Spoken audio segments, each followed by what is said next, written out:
सब अलग अलग चीज़ें मंगाई थी ठंड से बचने के लिए, और तुम नंगे पैर खड़े हो, चप्पल कहाँ पर है? तो उसने कहा चप्पल हमने नीचे ही उतारी थी। मैंने कहा नीचे कहाँ पर?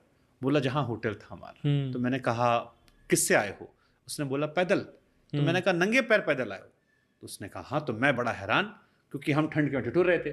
तो उसने मुझसे एक बात कही जो मैं भूल नहीं पाया। उसने कहा कि अगर मुझे केवल भगवान शिव के दर्शन करने होते तो मैं घर पे कर लेता, मेरे घर के बगल में छोटे छोटे मंदिर हैं जहां पर जाता शिवलिंग चढ़ाता। मुझे केदारनाथ के दर्शन करने थे, भगवान यहाँ तपस्या करने आए थे, और तपस्या के स्थान पर दर्शन, तो एक तपस्या के थ्रू में जाऊंगा। और मुझे बड़ी हैरानी भी हुई कि 22-24 साल का वो लड़का, उसकी सोच ने मेरे को थोड़ी देर सोचने पर विवश कर दिया। बिल्कुल सही, ये भावना वास्तविक दर्शन। मैं ऐसे लोगों, ऐसे में क्या कहता हूं, एक होता है कि लाखों लोग केदारनाथ जी को देखने गए, पर लाखों में केदारनाथ जी ने किसको देखा, दोनों में अंतर है। लाखों लोगों ने केदारनाथ जी को देखा, ये सामान्य बात है, पर लाखों में उनकी दृष्टि किस पर पड़ी, ये विशेष है।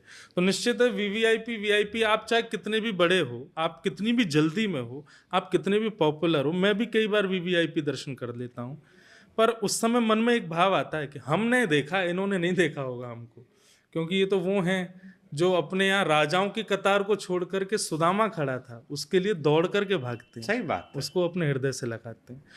तो ठाकुर जी को देखना है तो आप वीवीआईपी जाओ, चाहते हो ठाकुर जी देखें तो सामान्य बन के जाओ। मुझे लगता है बहुत बड़ी बात, और हमारे तमाम दर्शक जो देख रहे होंगे उन्हें भी इतना ही करना होगा कि आप प्रभु को देखने जा रहे हैं या आप चाहते हैं कि प्रभु आपको देखें, और प्रभु आपको देखें तो उसलिए आपको उस तरफ जाना पड़ेगा।